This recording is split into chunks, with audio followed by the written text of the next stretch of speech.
Welcome back to another episode of Net Talk. You're stuck with just Mitch and Alex. Just us today. It's weird, like it just being us now. Like I feel it's quiet here. Well, we still do a lot of talking. Yeah, we still do a lot of talking. Yeah. Pre and post the microphones coming on, there's a lot of yapping. Yeah. But well, welcome back. Welcome back. We've powered through 3 guest episodes in a row. All great guests that I think we'll definitely have to have back on. Yeah, I think. Yeah. Well, I don't know. This is maybe a question for the audience. It's like, do we continue? Because like a lot of podcasts have guests every episode. Like that's their podcast. It's like, do we go down that route as well? Yeah. Or do we have a couple of maybe we'll start getting some professional insights for little segments here and there. Someone that actually knows far more than us and the specifics. Yeah. And then we can ask them the other half of the questions that we definitely forgot because we just get distracted. Yeah. For those who listened, and thank you for listening to all those episodes, it's hard to stay on topic, apparently, for us anyways. Yeah. I think we're just good listeners. We need like a producer in the background, like in the corner, like over there, just being like, enough. Yeah. Next topic. Yeah. Have you tried being funny? Come on. Yeah. But I think they were pretty good. I think they were good and lots of good feedback from the audience that you've all enjoyed it. If you haven't gone back and watched them, or if you haven't watched them, I'd go back and watch them. Yeah, I think the one thing I really liked was that they were all very different guests. Like from Nathan Roberts to Alyssa to Haley to Liam, like it was all very different topics and very, very informative, which is why we like having guests. Like it's also comforting to have an expert in something and be like, get that like reassurance of, yes, this is how it's done, or no, that's not how it's done, or this and that. Or that every volleyball journey is so different. Also that. If you're coming from Spike Zone. Or I still can't get over that. I still can't. Team. Yeah. Yeah. Wild. Like, or like what age you're starting at, where you started coaching. There's so many different ways to start. It is wild. All right, straight into the our slay and shame. Yeah. Am I going first? As you're always going first. Because I'm throwing a spanner in the works. Mitchell. What's new? I'm giving 2 slays. Oh. No negativity here. Okay. Yeah. First slay. You have it written down. Unrelated to volleyball. Nothing new here. Yeah. Mate, American sports is the best. And I actually really want to see the women's volleyball leagues in America pick up because I think they'll have a similar culture to other American sports. Yeah. The NBA trade deadline is the best time in sports. Yeah. I think I know where you're going with this. Well, we were just at the gym. I was at the gym. Yeah. Surprise. To Aussie who said Alex still treats his body like it's 16. Maybe that's changing. Finally. After how long? Since I was 16. But I was at your house and someone came in and goes, Luka Doncic just got traded to the Lakers. And it was like, the time stood still. Literally. Like, I don't even follow I follow it loosely. Yeah. But my entire Instagram feed was just about that trade. But then, like, even that, the whole trade deadline, every team is getting rumors, and then the deadline, the amount of trades that happen in the last like designated hour, because there's a cutoff for the second half of the season.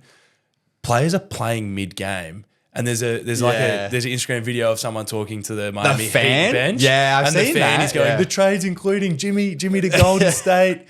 You're getting whoever it was, Dennis Schroeder, but then Dennis Schroeder got retraded elsewhere. Whoever it was, I think, went somewhere else. But you're like, there's like 3 players, and the joke is that one of them's looking concerned, like, crap, maybe I'm being included in this. The other one's going, this is my team now. Our starter's been sent off. And the other one's going, maybe there's a bit more room in the payroll for me. But it's just so funny to see. It's such a wild thing to be traded mid-game. Like, whatever, is there... I suppose you're probably not supposed to find out mid-game. Is that a legit thing? Well, I guess you're supposed to have spoken to your coach or your organisation. Yeah. But it gets leaked or like the Luka Doncic one, the GM has come out like that he never even... He didn't know. He knew he didn't speak to the coach, the player or the coach. The coach didn't know either because it was under wraps. There's that thing about the coach going around being like, He's like he'd rather divorce his wife than get rid of Luca. Oh, that was their old owner. The old Mark owner, Cuban. yeah. Yeah. Very rich individual. All right. Sold it. But I don't know how to translate to volleyball terms. Well, I said maybe in the national scheme, it would be like trading. Who's someone that's like young be like and really good? Micheletto for like Namir. How about that? That's But it would fair. be like if you're the team. It would be like if Italy offered that. Because they get offered rid it. of Micheletto. Yeah, it was like, hey, I don't want Micheletto. I'll take someone that, yes, is really good, but a bit older. Like a Leon. Yeah, maybe. Someone Like that's Micheletto had goes injuries recently as well. Or Yeah. And after Italy just made it to the top 4 at the Olympics. Side note, there actually is something like that in volleyball. The transfers market on Volleybox. Yeah, where you get to track it. But also like there's rumours and then there's done deals. But it never, like when we talk about it, it never happens mid-season. Like we talk about... It does actually. It did recently, yeah. Yeah. There's actually recently there was a couple of transfers that came out of the woodworks. I'm just trying to find... we need more talk while it's going on, because we track it and it's like, TJ DeFalco is going to the Japanese league. Yeah. There's a lot of league transfers, I reckon. There is. There is some. There's a lot in, yeah. I'm trying to find. There was some massive transfer ones market the other day. Like, I love the Volleybox also does have the rumours as well. I really like it. And some of them are Hey, there's a wild. rumour. Tonchik Stern. Yeah. Good sleigh. What's your other sleigh while I look at this transfer? My other sleigh can be I went op shopping. This is a surprise to you, but it'll be on a close friend story maybe at some point. Oh, okay. Went op shopping yesterday. Yeah. Had a lovely time. You wouldn't normally expect this from an op shopping trip. I spent $275. Oh my God. You must have had a haul. I had an amazing haul. Yeah. So I was already going to spend $275 on one product, Right. an NFL jersey. Yeah, okay. And I went to I know a exactly op shop what this is about, yeah. and I bought 5 for the same price. For the same price. Yeah. That's pretty good, actually. It was amazing because one of them is also, there's different grades of jerseys. I guess that's what you call them, like makes. There's like the cheap fan one and then there's like like the authentic other, and then sort there's of a pro ones. one. Yeah. One of them is like the nice Josh Allen who just won MVP jersey. It's the highest tier one, which is normally like $350. So how did you get it for so cheap? It was just In an priced at $55. I think they were all new with tags. Oh. And that is I wild. felt rude taking them all, but I am also having a Super Bowl party, which would have happened by the time this episode comes out. It definitely would have happened. So hopefully the Super Bowl is good. I think I'll be there. Depends on work tomorrow, but I think I'll be there. Yeah, I need to hash some Yeah, that things is the out. unfortunate thing about time zones is we don't get to watch anything because Australia's time zone is so off whack with the rest of the world. So ahead of everyone. Yeah. And no one cares about Australia, let's be honest. Yeah. Um, Yourself. Slow and shame? Anything good? Anything bad? Sorry, anything few good? things bad. Anything good in your life? All right, Slay, I've picked my two because for those who don't know, I'm actually coaching Premier 1 women's and Premier 2 women's this year. We're running a bit of like a squad because we've got coaching gaps. Which can be really effective for a lot of clubs. Can be. It's just time consuming. Yeah. Hard to manage. It can be hard to manage. I think I've got a good support crew of other coaches and stuff helping me out. Except for you, you're not going to be there tomorrow. Thanks. Very helpful.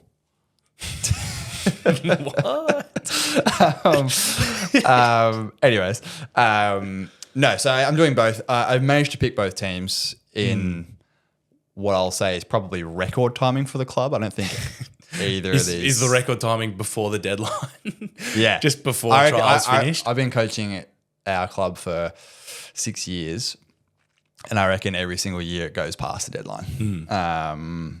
So yeah, no, got it done. I'm happy with the teams. It's we'll see how we go, I guess. Shame. I don't know. Nothing like terrible has happened. No. So like, I don't know. Life's too easy. Shame for you, but also slay for you for like working full time. So now we're recording on Sundays, not Mondays. So like you can take that as like a double because like now I have to give you my Sundays as well. Could be temporary. What? Well, I'm taking my talents back to university. True. LeBron, the decision. I'm going to Oh my God. wait till I show which uni I Seth picked. Chen's on here. the Canberra Heat setter.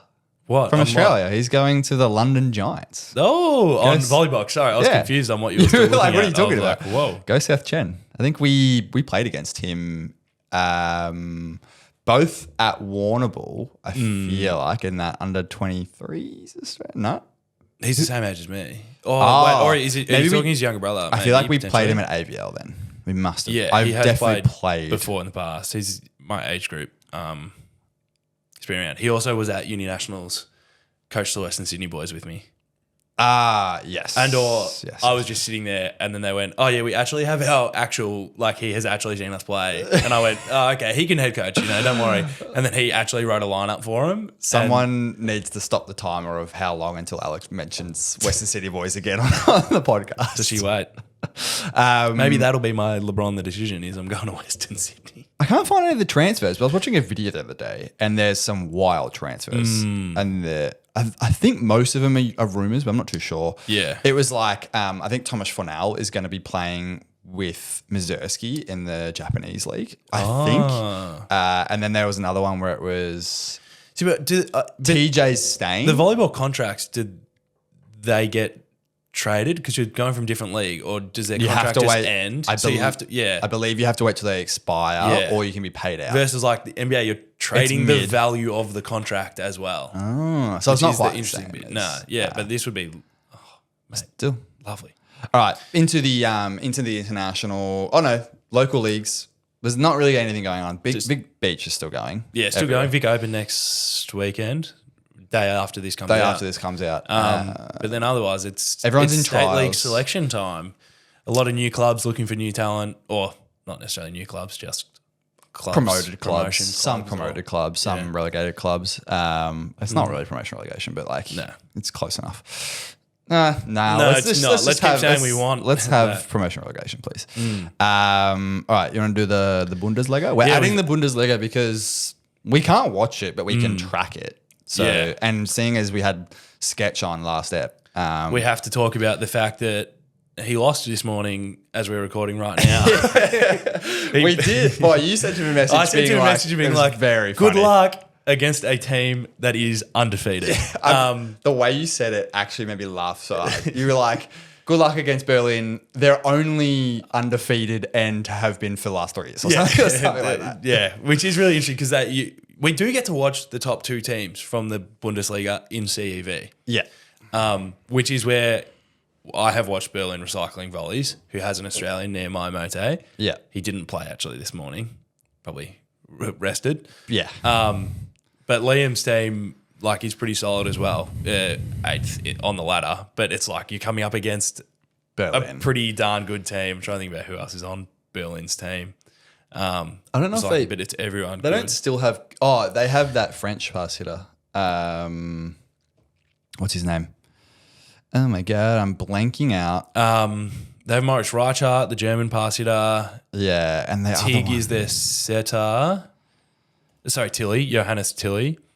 Matthew Nigg is the American middle, isn't he? I believe. Yeah, they've also got Jake Haynes, who didn't play this game this morning. Tobias Crick as well. TikTok superstar. And I was going to ask you if he's related to him, if it's Fernal, a Jan Fernal. Not that I'm aware. Don't know. Nah. But talking about the German league as well, it is a tier below the other leagues, maybe. It's just harder to watch. Yeah. But a team like Liam is coaching, even though they're down the ladder at 8th, the German league has so much talent that there are names on that team that you may recognise from being VNL. back-end VNL rosters, like playing for Germany. Jan Bohm and Dennis Caliberta was a name I recognised, but he hasn't actually played that much recently. Yeah. But it is like thinking that is the dream, I think, for a national league, to have players throughout the league's clubs represent their country. Yeah. And Germany's been doing relatively good on the national scale. Like they've been qualifying. Yeah. Sorry, the player I was just thinking of is Timothy Carlisle. Carly? I don't know. He's actually not playing for Berlin anymore. He's playing for JSW. Yeah. Well, the top of that ladder is Berlin Recycling, undefeated. SVG, Lundberg in second. So Lundberg is, for those who follow the out of system guys, that's Gage Worsley's team. Yeah, Are they in CV? They are in CV. Because Germany has 3 teams in CV then. Yeah, some countries get 3, some get 2. Because they also have, I guess, next of note to us, like down the ladder in 5th is Helios Grizzlies, which is no, that's different. Is that different? Because the Grizzlies that I'm thinking of in CV, which I'll get to in a minute, they're a Greek team. Or are they? Let's have a look. I thought it was this. Let's have a look. I should be able to find it right here. Am I mixing them up? I don't think so. You might. Oh no, I'm not. I can't see a Grizzlies here this year. Oh, maybe not. Maybe I am tracking it wrong. I thought I'd seen them a couple times. Anyways, on the women's side of the Bundesliga. Oh, they look really similar to an Olympiacos. That's I don't know. Yeah. I don't want to get it wrong. The women's side of the Bundesliga, I wish we could watch because their top 3 teams are just differing based on set percentages. Like top of the ladder's on 16 wins, second's on 17 wins, but they've played an extra game. Right. And then third on the ladder's on 16 wins as well. SSC Palmberg in first, Allianz, yeah. I was just confused that I was reading a recognisable brand to an Australian. Allianz is a big sponsor. Yeah. There's also, or there was Allianz Milano, I believe. Yeah, and Dresdner SC in third, all fighting on set percentages where there's like 3 sets for and against difference, which is good to see. Yeah. Moving on to the Plus League. So the men, we got JSW on top. This is why I really like the Polish league. It's very, very close, especially the top 3 teams. So we've got JSW on 60 points, Zawiercie on 58 points, and Warszawa on 54 points. So Zawiercie is Luke Perry's team, doing quite well. They essentially have only lost 1 more game than JSW, but they've played 1 less game as well. 1 more game. So whatever JSW's next game is could tell the difference. And then down the list, so what's his name? Wilfredo Leon's team is sitting 4th, like Lublin. And then my favourite team, Zaxa, is sitting 5th. They've seemed to have figured it out since the start of the season. But the most important news for me and for you in this ladder right now is the fact that Lorenzo's Pope team has won their way out of relegation. Yes. So we're going to have to watch the latest few of Lorenzo's games, but they are sitting in 13th place, 1 place above the relegation. Yeah, and window. I think you were saying their fixture looks to be relatively favourable for them. I think they don't have a lot of top team matchups. I think if I click on their team, will it tell me who they're playing next? I need to that makes sense. It's I don't think it's going to tell me their next matches. There's probably a ladder somewhere I can go for it. But anyways, not right. Anyways, I believe I back on track. Yeah. I believe I heard that they have got some easier games for the finish of it. They won't make finals. Statistically impossible. Ooh, they have to go undefeated. I don't think the math ain't math, and I don't think that works. Anyways, out of relegation, massive for our guy. All right, on the Taron Lega, some changes on the ladder. So Warszawa is now top. The 2 lodges that I keep butchering every single time, they are now 2nd and 3rd respectively. And then so I believe that Warszawa team has the 3 main Polish women's players all on that team. The only one I keep seeing on Instagram is the middle. Wolosz, I believe, is the pronunciation for her name. That's the only thing I really know about this league at the moment. I haven't gotten to watch much of it. But yeah, moving on. SV League, chugging along. Osaka Marvelous on the women's side first. Densa Airy second. Haven't watched much of the women's side of the SV League. Need to get onto it probably more. NEC Kawasaki in third. On the men's side, it looks still the same. There's a little bit of turnover, I think, in who's where. Osaka Blue on first. Wolf Dogs Nagoya in second. They've had some like shaky losses. We looked at the game. Yeah, with, we did. Nagano Tridents that they lost in 5, but Suntory Sunbirds in 3rd and JTEC Stings in 4th. Like JTEC Stings has fallen a bit. They were second for a little bit, but I think they've had some average losses. They've also had Miyaura is out with an ankle injury. I don't know if he's still out. I assume so. Yeah. And then the Italian League, the Superliga, the men's, Perugia had a bit of a shaky time. I was telling everyone that it's literally deja vu. Once they have one loss, it just... But they did bring it back that now they've only had the 2 losses for the season. So they are still top of the ladder. They did win against like the bottom team though. Happens. You got to still win those. Yeah, no, fair enough. And then maybe it counts as a bit of rest for your players. So Perugia's in 1st, Trentino 2nd, Lube in 3rd. Lube is quietly becoming like one of my favourite teams. They do this. I just love their whole roster. They do this every year. I feel like. I feel like Lube is one of those teams where they like look average at the start of the season, and then they're just a franchise that knows how to put it together for the end, and they just have like the most uninteresting roster. It's just like players that I feel like fly under the radar, maybe a bit. Other than Alex Nikolov and Eric Lepke. Yeah. Like their setter is like Chignese. Yeah. Like they're all very talented. But they put it like that's the only Lagumja's on that team. Yeah, the only game I've watched recently was that game. Them and because they won the mid-season cup. Yeah. Against Verona. Yeah. Which was another like, whoa, Verona's in there. But that was literally because of what's that guy's name? That's massive. What's his name? On Verona's side is the new Nomura Kita. Absolutely massive. He's just figured it out at some stage over the last few months and is just dominant. But that's the only game I've watched. And the way that Lube play is freakishly good. Yeah. The Women's Italian League, same. Conegliano is still on top. Still on top. They're absolutely pumping teams left and right. The other game I've watched recently was a Conegliano game. And I just find it so funny that it doesn't matter how deep into their bench they go, they're just stacked. So the women's side is that week behind. They're going into their mid-season cup. Yeah, they're in their semi-final round. Both semi-finals have happened. Okay, so we're recording and we haven't got to the final, but Conegliano 3-0 Navarro. Yikes. Igor Gorgonzola Navarra. Yeah. And then and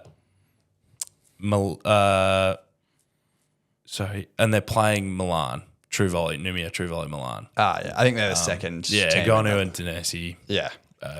That'll be a good game to watch. We should watch that and do that next episode. Yeah, definitely. If you're listening, go give it a watch as well. Yeah, it would have happened by this episode's out.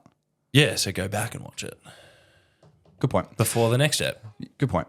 All right, so into the Champions League, there have been some updates, so we'll do the updates today. So no surprise, Pool A. I think all the pools are done. Yes. So the next time you'll hear from us, so next episode, I think is when... No, sorry, I lied. The playoffs don't happen for a little while. Yeah. They don't happen until next month, I think. Yeah, till May. Yeah, I think you're right. Date I sent you for the final four? That's the final. Yeah. I think there's a lot that happens before that, but... The final 4 dates were finally announced. But then, there is the quarterfinals before that, which I think are happening mid-March. Yeah, so a month away. Yes. I think they do that to try to avoid overlap with local seasons final periods, which is fair enough. But Pool A for the women, no surprise, Conegliano, 6-0. They've lost 1 set, and I believe that set was to the same team that's winning the Polish league, so Reshava or Reservoir. I'm not really sure how to pronounce that. They've not had the greatest time in this pool. They lost 2 matches, but they won the other 4. Yeah. So fair enough. Pool B, I'm not going to butcher it, but the Istanbul team. Oh, actually, there are playoffs happening 12th of Feb for the playoffs to be happening on the men's side. Yeah, the quarterfinals, some of the teams have been decided. You may know, I can't see off the top of my head, that the quarterfinals are best of series matches.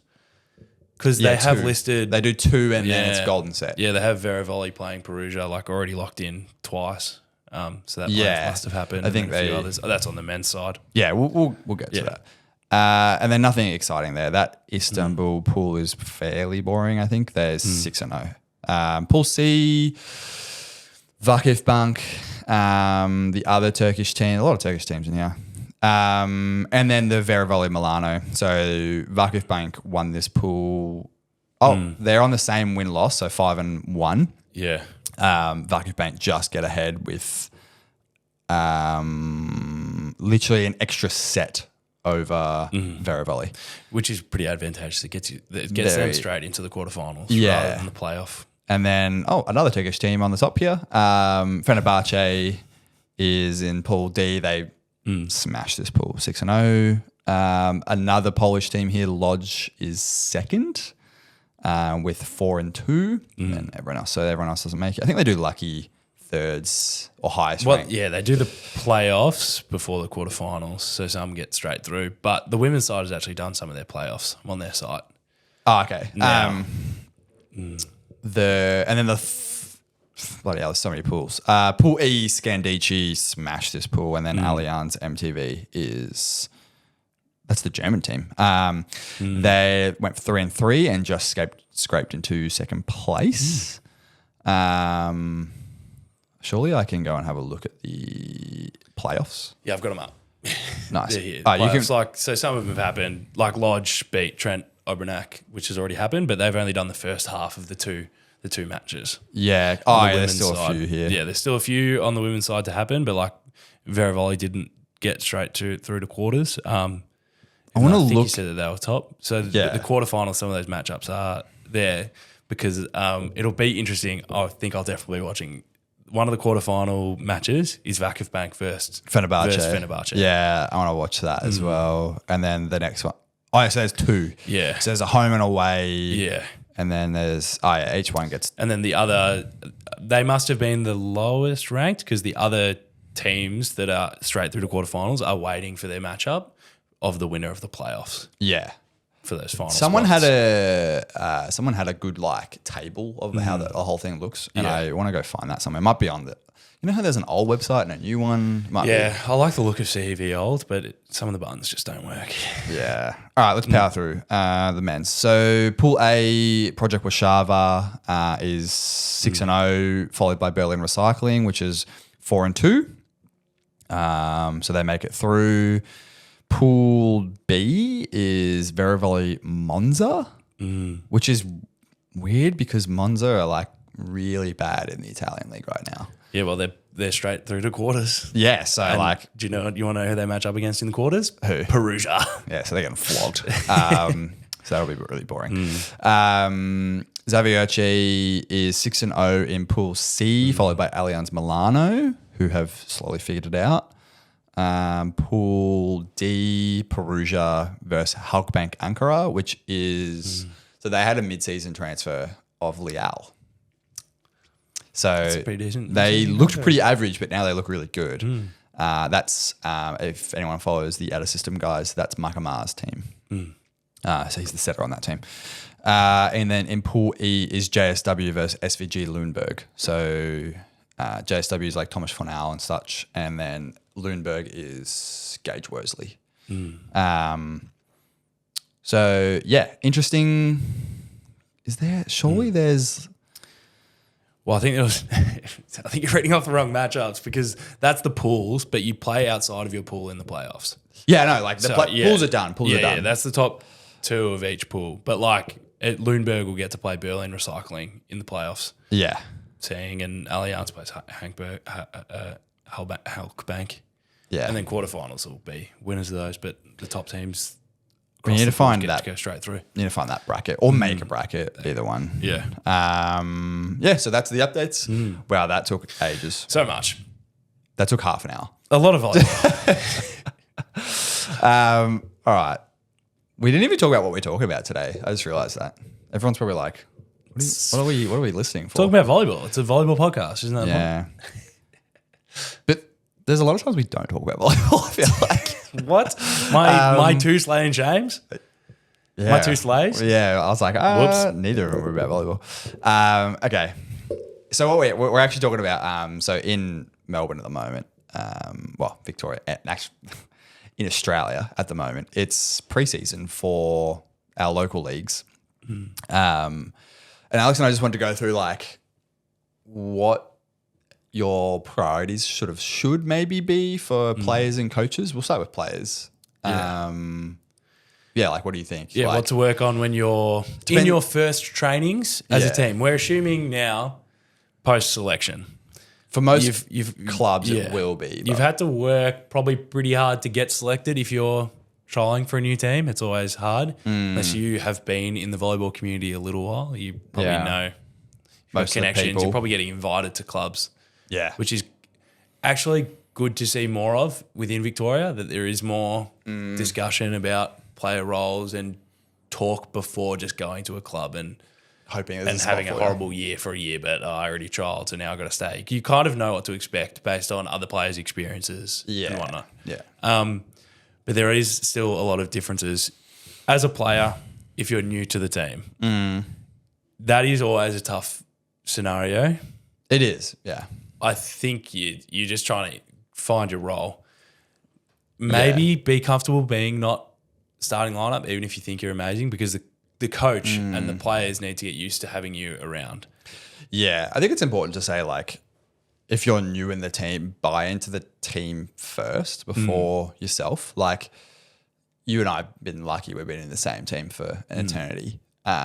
So it's like hard for us to sort of comment. But I feel like the people who have come into our team, the ones that have stayed and the ones that we really get along with well, like we try to get along with everyone that comes into the team, but it's the ones that buy into the team rather than come in like for themselves. Like, you know how like occasionally, I don't think we've actually had it, but like we've heard about people going to other teams across state league and it's like, let me get a bit of tension because they're coming in thinking that like they're the guy, they're the starter, and it's just like, you're the new guy in the team. Like maybe like that could be something.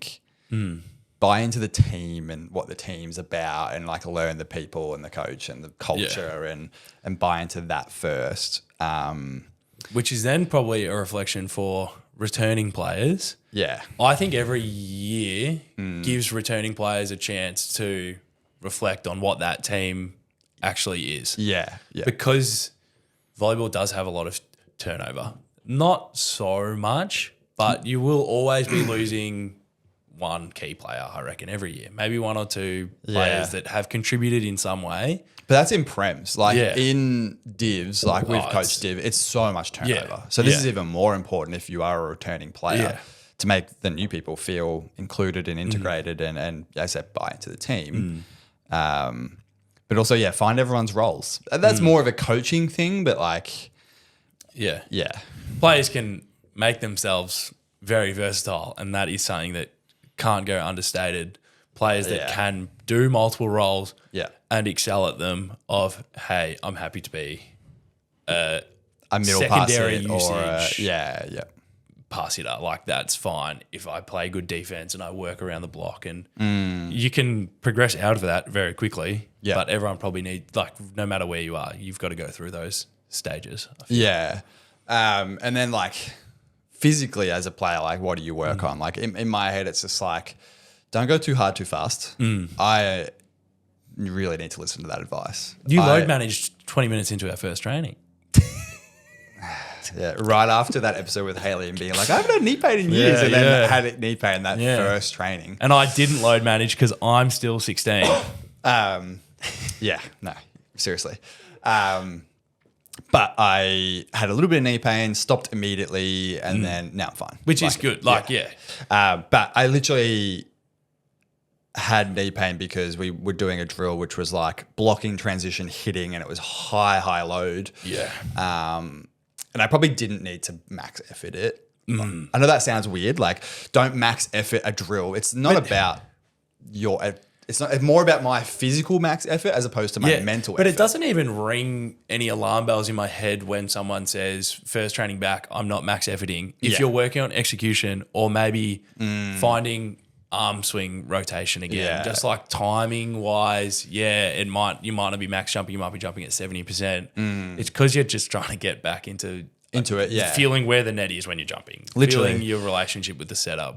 Yeah, you can get more explosive. Yeah, no, you can. Easy, so yeah, I was thinking about this the other day, and then like we trained on Thursday, just gone, and it was a great session. And I think it's because we all sort of just went like, oh, let's just do like quality reps and just work through the motions and just get back into it. And I think because all of us on that first session, I think all of us as a collective, we were really trying to go after it. And then I feel like we were like, oh no, let's just.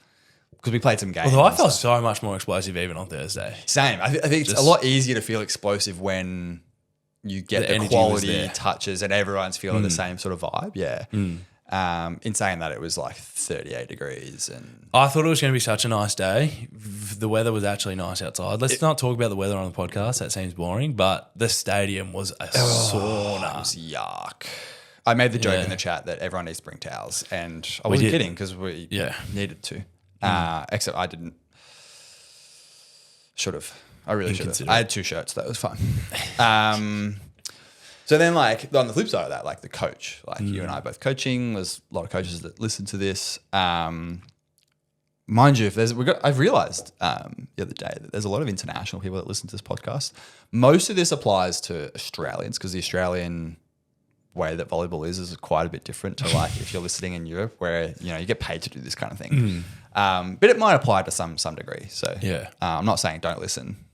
Please, we need the listeners. So can you tell us how it works over there? Because I love hearing about like the Americans that come over and they go, we don't really have a casual club system like you guys have. There is like a performance club, there's tournaments and whatnot, but they always come over and they go, man, you can suck at volleyball and still play 5 times a week. Yeah. Well, I love hearing about the way they do it overseas because the way I keep comparing it is like Australia sucks volleyball. Like, let's just be honest. But you know who doesn't suck at volleyball? Europe, America, Asia. But we still we have participation, which is probably the biggest first hurdle as a country with so many other sports. Yeah, we have massive participation is. But now it's just about like big. What getting works. Elite, and like direct. I'm not one of those guys to like try. Like I'm just gonna be like, well, that works over there, so let's just try that and see. Like I'm not gonna reinvent the wheel.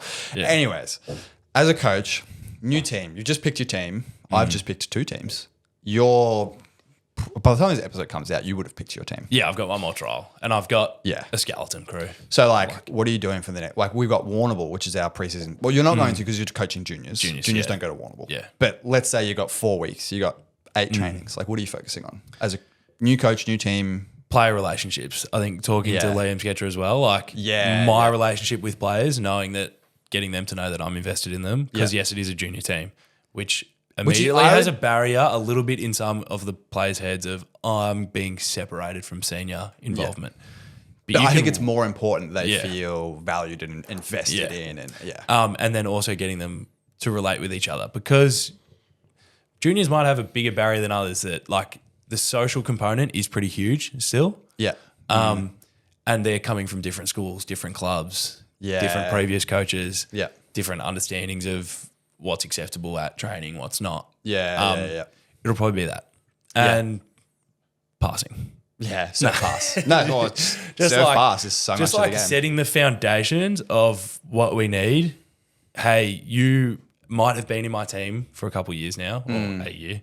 You've played other teams. You've got this. Help get the whole squad to a good level so we have a good focus at the start of every training, get a routine of this is what we're going to do. Yeah. As a coach, pencil it out a bit more. Yeah. Schedule it in. Yeah, no, I think that's good. Yourself? Well, I was just thinking about this and I'm just thinking about like year in, year out, like what have I learned over the start of the season? I can do the first thing I've learned is you can't do everything. Yeah. I think a lot of coaches, myself included, are going to try and use 4 weeks to just go, oh, I need to hit hitting, serving, passing, blocking, defense, setting, out of system, into like, you just need to do it. Like, I just feel like you don't need to do it all. Yeah. I think what I'm going to be focusing on is just the raw basics and gameplay. So it's going to be like serve and pass, defense, gameplay. Yeah. That's technically what I'm going to be working on. But then, as you said, like I'm going to be working on, because this is the first time I've had, first time I've had 2 teams. First time I've had premier teams. So it's going to be working on player relationships, getting people bought in. Yeah. And also, like, I've been really transparent with the girls, and I think they've really appreciated that, like, hey, we're going to try some new things. And it's going to be things like in the Nathan Roberts episode, we talked about like moving away from midline passing, moving away from you must have straight arms all the time to pass, like being a bit more relaxed in those sort of fronts and being a bit more heavily into like, we're going to play so much gameplay in trainings and do a lot of things inside 6-on-6, as Sketch said on that episode, and go hard at that and sort of see where that lands us. I'd love to hear your thoughts on actually a thought I just had about myself. Yeah. Because I think my experience and last year and coaching, I probably did try and do a little of everything. Because my idea for juniors, though, is really trying to get them to be well-rounded rather than specialising too early, because you need well-rounded players. Even if someone at 16 says I'm going to be a middle forever, like you need them to be still able to do need them to be able to do everything. So like I probably did a lot of that last year where we focused on a lot of out-of-system stuff where everyone's expected to be able to high ball set. Everyone's expected to be able to transition aggressively and make plays. But maybe this year in my head I need to do a bit more skill segregation of players by position, because maybe my Libros feel a little left out when they don't get strict. The same hitting like reps. Sometimes even in senior teams, your Libros get removed and they throw a volleyball against an exercise ball and chase ups. And it's like just getting more stuff that they can specifically work on might need to come into my repertoire. This is like the grey area, right, of like Australian volleyball and like our experiences is like I've had 2 different experiences as a junior. I've had one experience where it's academy environment where you do nothing but technical skills. Yeah. Don't play games. You don't have a competitive environment. It is legitimately half squat on a thing and do one arm passing to practice your form. Like it's stuff like that. And it's like, that made me really good at the skills. But then when I played games, I had no idea what I was doing. And then the other side of that was just like after I played the academy, I did the academy stuff and then just nothing but play games. It's like, well, which one made you better? Like, I don't really know. Knowing what I know now, I personally would say, I think like structure train, like the way I'm going to structure trains, but again, this is with women, not with kids, is going to be a lot of 6-on-6, but anything drill wise we do beforehand is going to be pure technique based. Yeah. So I kind of feel like maybe if you are shoehorning middles into the middle and Libros into the Libro position, in that 6-on-6 environment, you can still get them getting high reps in a drill. So like you can try and isolate a skill. Like what we were saying, I don't know if we said this on the podcast yet, but essentially the way I'm going to be running things is playing 6-on-6, but I'm going to be at the baseline or the sideline and I'm going to be controlling the exact scenario in the 6-on-6. So let's say like, all right, I need my Libro to go and get a short tip. And then after that short tip is executed, then the rally just plays. You play whatever, like, because that's what we're working on today, for example. So, but maybe before that in a drill stage, you're doing out of system hitting or you're doing middle transition or I don't know. Does that kind of answer it? I feel like it's hard because on one hand, you want to give kids and juniors like technical skills training drills as much as you can. On the other hand, you need them playing. So it's like... because it's something that has a big negative of a junior specific league, which I have said and noticed, is you don't get the pace of senior volleyball. No. So juniors don't get that drop in the deep end time to work out the high pace. Like when I was first introduced to senior teams, like it outpaced me. My eyes don't track that fast. I'm trying to understand still how a ball floats off my forearms. And you just get that a lot quicker when you're doing drills under pressure of senior speed as well. But now like in a junior thing, the whole game is slowed back a bit. So I think maybe it gives a chance to focus on the technical side. So you can come up. But then like I had an assistant coach that came and helped me make a selection. And I was like, I really like this player. He's probably not 100% there. And he goes, yeah, but look at his tracking. Look at his look at his eye game movement. sense. It's flawless. And it's like, is a hard thing to get in a junior age group. Well, that is like the crux of it is that that's exactly what Sketch said on the podcast. It was like, people in Europe play 100 games a year. We play from a lot younger age. Yeah, we play 16.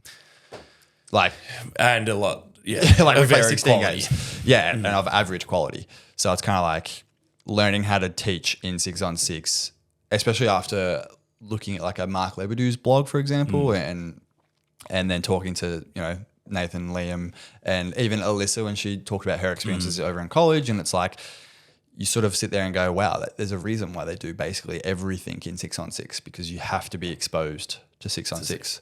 But yeah, going back to like as a new coach, new team, get your system sorted out too. Get like what systems, everyone talks about, are we going to be a team that Libero takes out a system or Six takes out a system? What are we going to do? Like those are just very simple things, but have what you want as a coach already in mind. Probably you have it when you're selecting players because you're picking players that resonate with you as a coach. I pick players that I like how they take care and better the ball and whatnot. Like you know what you want as a coach, so have that idea clear. Yeah, no, seriously. But maybe still have it a bit flexible depending on who is actually available. Yeah. Last thing keep it simple. I think keep it simple. Don't overthink it because I think that's the enemy of like, especially when people in volleyball aren't like, we don't play a million games a year, so we can't really afford to overthink things. I think we just have to keep it really simple. Yeah. Even though Alex and I probably just gave pretty complicated answers. I think at the end of the day, that's just because we're verbally dyslexic. You guys just get whatever comes out. Yeah, that's pretty factually accurate. And then that's what Liam Sketcher said was just make sure you keep it straightforward and simple what you're saying. Yeah. And stop using so many words. Oopsie. I was like, yeah. And we've used a lot of words. We have used a lot of words. Oopsie. So we'll throw to our a bit later than midpoint sponsor. Enjoy our sponsor for this episode. This episode is brought to you by Andor Financial. Now, as some of you know, a good friend of ours, good friend of the show, and our Melbourne Uni Renegades captain, Michael Cirillo, has recently started his own mortgage broking business. Not only this, but Mike and Andor Financial have committed to supporting and sponsoring Net Talk for the indefinite future. If you didn't know, Mike has spent the last 10 years in the finance industry in both financial planning and mortgage broking roles and is super passionate about empowering people to take control of their financial future. So you or if anyone you know is in need of a home loan or would like to review their current lending situation, reach out to Mike and Andor Financial. You can find out more information in the footnotes or description down below. Thank you again to Andor Financial for sponsoring Net Talk. And we're back. All right, well, a quick little topic. Just to churn us to the finish line. Now, this is more or less specific for Australia because I think in Europe, if you're listening to this overseas, you've got people for this. But in Australia, clubs are volunteered. Like anything in a club sense is volunteer. Some clubs can pay for coaches, some can't. This is just a call out for everyone, if you're listening, to put back into your club. That doesn't have to be coaching. Full-time commitment. No, it can be an hour a week. Do some admin for the club. Do something. Like, I spoke about it with my women's Prem 1 team about like buying in because being the Premier athletes usually means that you have enough experience for volleyball as a whole to know how a club works as opposed to newer players in Div 2, Div 3 juniors. Yeah. You can't really be asking them to be your secretary. Even like helping at trials. Like I said to our own team, can you guys come to a trial? You just already know what to look for and how players develop. You've been through it. Versus sometimes the people that are most committed to helping the club are the lower divisions. And nothing against them. They have the time and the love of the sport. Yeah. But then like when it gets to like having to really compete and have knowledge, they just lack that bit. Yeah. Because they're not there yet. In saying that, if your club is good at the pathway sort of stuff, which we are now getting to, like we can, we encourage people to help out because we can teach them the skills they need to progress into a high point of whether it's coaching or admin or I don't know what else there is. Like, I'm just thinking of those. Like, but there's a lot of admin. Yeah. You and I have been to committee meetings for years now. There's a lot of admin. But the question everyone sort of asks is like, why should I help out? And it's like, well, you do this because you love it and you want volleyball to be good. The more help we get, the better it gets. Yes. Faster. Do you want it to be better? Yeah. Do you want it to be better? Yes. That's it. It's a short and sweet. Wow. Alex is ASMR. Righty. I can't talk. I listen back and I do it regularly. So sorry to our listeners who hate ASMR, but maybe we'll just transition to be an ASMR podcast. Oh, no. Yeah, quick one. If you can, you should. Even if it's like, we were just scrolling Instagram before and graphic designer, photographer, videographer, like go and take footage of your club or your teams and post that on and send it to your club and be like. Even saying it's undervalued is like supporting other teams within your club when state league season rolls around. Especially juniors. Yeah. Especially juniors. They love that stuff. And I think it's important that they feel the love from their club. They go to club. every one of the senior games. Also that. If a senior goes back, it's like, whoa. It's a massive thing. No, genuinely. So if you can, you should. And yeah, that's the message today. Literally, that's all we've got time for. But one last question, and I want to see the comments section fill up as much as possible. Alex and I, we got a big year ahead. We've got a lot of ideas going through. Like when I say a lot of ideas, I mean genuinely, we have a huge document full of ideas. 3. Okay, let's go with 3 good ones. We've got about 30 other ones. Yeah. We want to hear like from you guys, the audience. Like, what do you want to hear us talk about as the league and the year sort of progresses? Like more international stuff, more domestic stuff. Like we might do some some Victorian league stuff. We might do some other leagues from other states as well. But if we do that, we're going to get someone from that state to come and talk about it as well. Been watching. There's some. What else have we got? Yeah, you're right. 3 ideas total. We got the mic'd up ideas. Alex and I, what do we talk about while we coach and stuff? Not much. Yeah. Wow. That'll take a full season of doing before you get 30 seconds of usable anything. Yeah, without swearing. I don't swear, only when I play. Yeah. We could do mic'd up while we play it. We have talked about that as well. But no, we want to hear your ideas because at the end of the day, we're doing this because we love it. We want to grow it. But we also want to hear, like, we're still the only podcast in Australia. Well, we've been doing the only podcast in Australia? The only volleyball podcast. We're the only ones. So we want to hear what the people want, like, because we don't know. Yeah. Well, we think we know, but like, we think we know a lot, but we don't. So,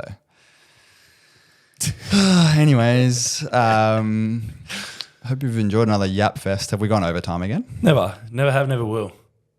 Yeah, a little bit of touch. Yeah, that's all right. But so leave us a comment. Let us know what you want to see. Follow us on Instagram. Subscribe to us on YouTube. Follow us on TikTok, Spotify, Apple Music, Amazon Music. And join the Discord. And join the Discord. You skip that one. Yeah, join the Discord. If you want to have a little bit more input on things that are discussed in the podcast, we're going to start doing some polls and things like prompts that in the Discord. Yes. Just because it's a bit more interactive, a bit easier to track the responses on Discord than on the other platforms. Yeah. Yep. So thanks for listening. We'll catch you in the next one.